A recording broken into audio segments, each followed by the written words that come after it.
hit the like button, whatever it is, because we got everything y'all need, man. Listen, and what you ain't looking for, you gonna be looking for it then. Subscribe or Deebo gonna whoop your ass.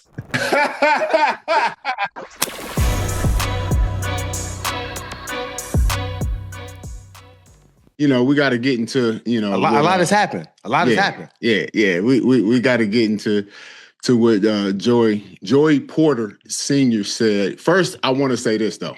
Okay. I want to say me and Joy have talked at length about this. We have not minced words. If you heard us talk, you heard us conversation. If it was recorded, you would have thought it was on and popping. I hung up on my nigga, all that. Like, we brothers fight. Okay? Brothers fight. Family feud. Now, I'm sure you heard the comments, but for y'all that didn't, here's what he said. Well, he broke the brotherhood. Then Seven definitely broke the brotherhood because, that's the one I don't understand the as shit much. that Seven did that we don't talk about. I know. Is crazy. Like out of anybody should talk, he should never grab a microphone and really talk Steeler business. Yeah. Because if we talking Steeler business, his ass is foul of all foul. Like the shit that he's did is foul of all foul. He's not a good teammate. Won a Super Bowl with him, but the person, he's just not a good teammate. Like, he knows that. Anybody in the Steeler building knows that. But we protected him because I've only won one Super Bowl, and that was my quarterback. So do I love my quarterback? Yeah, but is he a good person? No. Y'all, they didn't play the part that he said about me. I don't know why y'all didn't. You need to get that in there. But what he said was, what he said? He basically had said that we told our version of our story in Pittsburgh. Okay. And now when you read in between the lines on that, you would imply that our version means it's a lie because people read in between the lines. Would you imply that? I said that's your version? I mean, no. I mean, everybody has their own version to the story. Different parts. Okay. So when it comes down to this, that's my version, Ben's version, whatever it may be. This is his version, okay? He believes Mike Tomlin is a great coach. And the reasons that he gave behind that was that he said, I should be more loyal to him because my name, Debo, I had 3-4 Pro Bowls, Defensive Player of the Year. I played in 2 championships. He paid me $50 million, changed my life. Cowher cut me 3 times, and he feels like I took a shot at him and I broke the brotherhood. Okay. So when you say these things, Joe, it implies that he gave me it, right? Like he gave me this. First, he didn't give me the name Debo. Brett Kiesel gave me the name Debo, okay? He didn't give me Pro Bowls. He didn't make me the only undrafted player to ever win Defensive Player of the Year and get paid $50 million, okay? Again, implying that it was given to me undeservingly, okay? It wasn't. Cowher cut me 3 times. Hell, I would have cut me. Did you see my football life? Like, I would have cut me. I earned everything I was given, even the cuts. Now, he says, Mike Tomlin is great. I say he's a good coach, dude.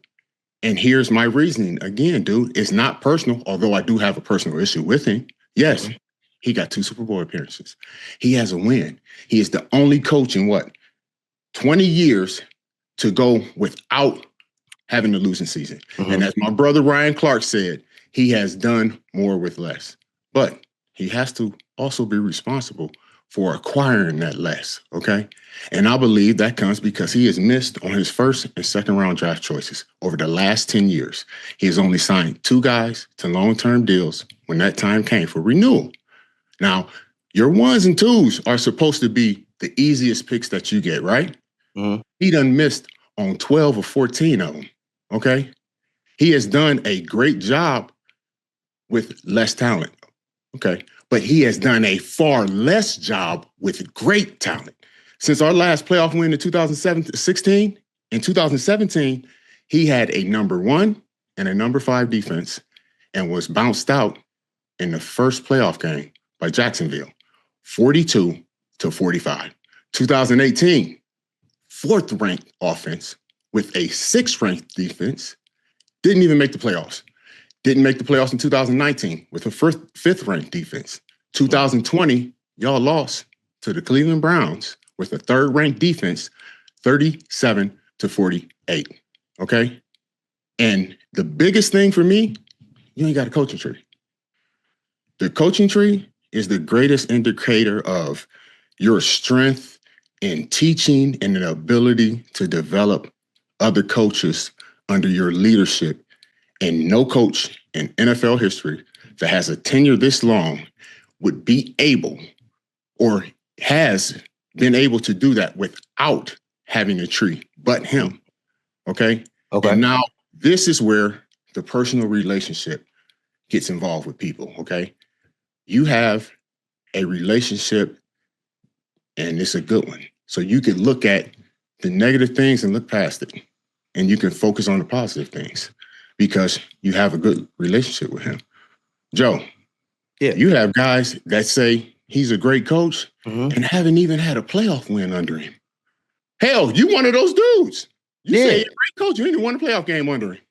That at the same time, you can still be a great coach and your team, you can still underperform. That doesn't mean that the coaching, you weren't in the right position. Players didn't make those plays. It weren't like we were ill prepared. So I feel like it wasn't that the coach did. We got to make plays on these things. Sometimes it comes on the So for 10 years straight, almost. Now, I'm just saying, for my time when I was there, I felt like players could have definitely did better. Okay. And something, go ahead. And something else that he said was that he said, Ben and I broke the brotherhood. First, Mike ain't my brother. They my brothers. Okay? I came back in 2014. It wasn't for him. It was for Brett Kiesel, who called me 4 o'clock in the morning, bro. It was for Ike Taylor, who called me fresh out of surgery. Troy Polamalu, not Mike, because he had already crossed me at the beginning of that year, bro. But for me, the way Joy and Ben, like we broke the brother, you broke the brotherhood, bro, more than we did. You didn't even play under Mike. You won a championship with Ben. You said it yourself. But like as me and Joy talked, and like I said, we talked at length, I hung up on my boy. Joy was like, well, what's real? I said, listen, Joy. I said, it ain't no fun when the rabbit got the gun, okay? And right there, Joy has a personal issue with Ben, and he was the rabbit with the gun. He took his shot because he doesn't see Ben as a brother, okay? And me personally, I do not think Ben is a bad teammate, okay? Because I have a good relationship with Ben, you know? And I can say this because I talked to Ben. Like, this is not gonna be news to him, okay? But seven could be an asshole. That's facts, okay? Yes. Okay, and when Ben came in, this man went 13-1 as a rookie, okay? Starter. The team was 15-1. His second season, he won a Super Bowl. The youngest quarterback to ever do it, 23. Yes. And that's when 7 was born, okay? He became the youngest quarterback to ever win a Super Bowl. Hell yeah. That's go stroke my ego and give me delusions of grandeur. But over time, he has matured and grown up. And you don't value the same things you did at 23 that you do at 30. Hell, I'm a different person at 47 than I was at 45. And I'm a far, worse person at 40 than I was at 45. So with that being said, man, yes, it's things that you see in the locker room, you heard in the locker room, but it was never something that we had an issue with that we couldn't correct with each other. So the relationship with Ben, you know what I'm saying, is still intact for me. And right now, we are far better, greater friends, brothers now than we ever were in the past. And that continues to grow. Okay? Yeah. Peasy, that was just a pure out attack on Ben's character. And what I said about Mike was an attack on his coaching, dude. Okay? Two different things. And that's more breaking the brotherhood than what Ben said. Ben said, I feel that maybe Tomlin should move on. Like, come on, bro. That's what he said. I went way harder than that. But he went on it because he obviously has a personal issue with Ben that hasn't been resolved. Yes. So let me get in there. I actually spoke with both two. I spoke to Big Ben, and this morning when I was on the phone with him, he was like this, are you and Deebo together? Because he's calling me right now. So I'm like, no, we're not together. We got a show coming up in a minute. So I talked to Ben, have a good relationship with Ben. So first I'm gonna get on the Ben subject. Like you said, Deebo, Big Ben has been in the league for a very, very long time. Do you know what I'm saying? So, like you said, when you first come in the league, when you're 21 years old, you're completely different than when you are by the time I got there. I got there when it was 10 years in, Ben, and he said at the same time, you grow, you do certain things. Everybody has different relationships with people. Like you said, Ben can be an asshole. You could bring up, if you wanted to, certain situations where, you know what I'm saying, he was an asshole, and he knows he was an asshole certain times. So there's things like that. So when we saying like, breaking the brotherhood or bond, my thing is dudes like you, Joey Porter, that are in the locker room that play for these teams, we spend so much time together, you know what I'm saying? Or just in there, in the locker room. I mean, you know how this person acts. You know what they do. You know what they get, how they act, how they around teammates, what they do in the meeting rooms. So we know them a lot more than everybody else would think that we know them. So when we get done, like now with the Steelers, with you guys being out, say when Ben said he feels like Coach T is being a little lenient. I think it's time for him his time is up in Pittsburgh. For Joey Porter being there with Ben through that whole time, and he feels like protecting. Like when Ben's in there, nobody really says anything. That was a good, like with the Steelers. When it's coming out now, when guys are retired and people are bringing up things that happen, there's relationships through this whole time when you spent time with each other that happen. People don't really, some people don't like other people. Some people don't get along. Some people do get along. But when you do get out and you can start saying stuff like, Coach Tomlin was your coach. When Joey Porter said that you were 3-time Pro Bowler with Coach Tomlin, is that like, how does that make you feel like he's trying to feel like degrade, like Coach Tomlin gave this to you? That was you're saying? So he's saying it's because of Tomlin. Tomlin came in and he headed over all that. The good thing Tomlin did was keep that defensive staff intact. He kept my linebacker coach, who is the person who will work with me day in and day out. He kept Dick LeBeau, whose defense is still one of the greatest defenses as long as it's played his way. Okay, that is what I'm giving the credit to. He's saying, well, without him, that would not have happened. I understand what he's saying. I see his reasoning, but again, we gonna have to agree to disagree. Yeah, I can respect it. We can respect it. And I talked to PZ too. And like you said, you can say that and you can, that's how you feel. You're correct to feel that way. But the PZ at the same time is when he's saying everything, when you're in that locker room and at the same time with what Ben's been through. And when I got to that locker room, Deebo too, it is people, you get treated a certain type of way. Ben, Pouncey, myself, Cam, you know what I'm saying? It is vets get to move around a certain type of way. And if you don't like that, or if you rubs you the wrong way, then people like, man, like everybody gets treated, you get treated fairly, but you don't get treated the same. And that's just something, that's just the way that it is. So I could even say like, literally, that's the way things move. So when Ben speaks on that about leniency with younger dudes that don't really have that aura to be able to be, you supposed to be working harder. Like you don't have that willing to be like, we don't. What you want to say is there's a lot of self-anointing here. It's a lot of self-anointing. You got it now. That's what I'm you're saying. Here, you're my one, you're my two. I like you here. That's what it is.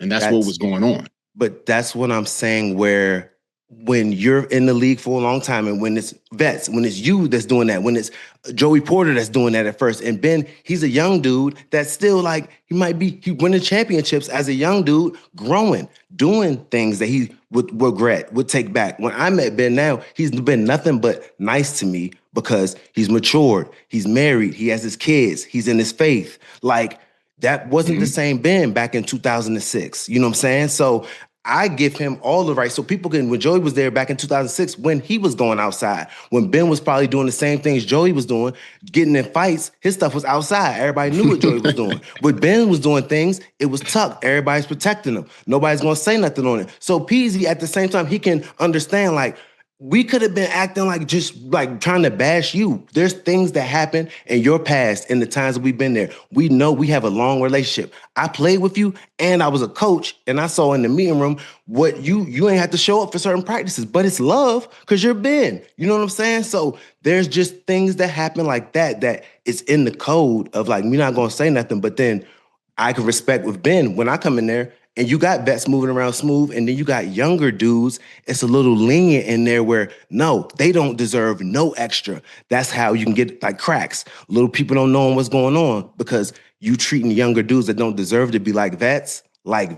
And that's what kind of your locker room loses, like, you know what I'm saying, what it's really about. It's about the vets is getting treated like that because they're going to ball. They're not going to miss any assignments. They're going to know exactly what to do. They're going to be in their place. They got kids. They got family. So they moving in a certain way. When you're doing that to the younger players, that's not your team could be looking weak. So I could see where I think that's what the shot. But then Joey Porter is like, bam. That's your coach. Coach Tomlin's been protecting you, had your back all this whole time. You don't be the one to tell him he got to leave and like that stuff. He just wouldn't want like you putting out family business. When same time, whole time, that whole that's not putting out family business. Everybody can see that from the streets, bro. You want him to go on this podcast and say something? No. I'm just telling you. I feel you. I'm with that. That's why I'm saying what Ben's saying. For me coming from the outside looking in, that's what I would have said. Like you can see the leniency part. I think that if just the little like the vets, dudes that don't deserve to be treated as vets being treated like vets. I could say that little wiggle room, it was too much. It was too much a little blasé. You got to be on it. You know what I'm saying? The dudes like Pouncey deserves to have that because he's going to come. He knows everything he got to do. Off Wednesday practices. These younger dudes know all the reps, know exactly what you got to do. Extra reps. You know what I'm saying? Like you haven't put in the time to earn that. So seeing it that way, that's why I think Ben did it. And I think he was right to say that. And I think Joey saying that the family business, like just Ben, you shouldn't be the one to say that because all the stuff that you've been protected from. But still, like you said, it is what it is. Like from outside looking in, if you could see that you think the leniency is what's going on, Ben, he's going to be on this podcast asking questions. I think it, you know what I'm saying, might be the time it's a little lean in there.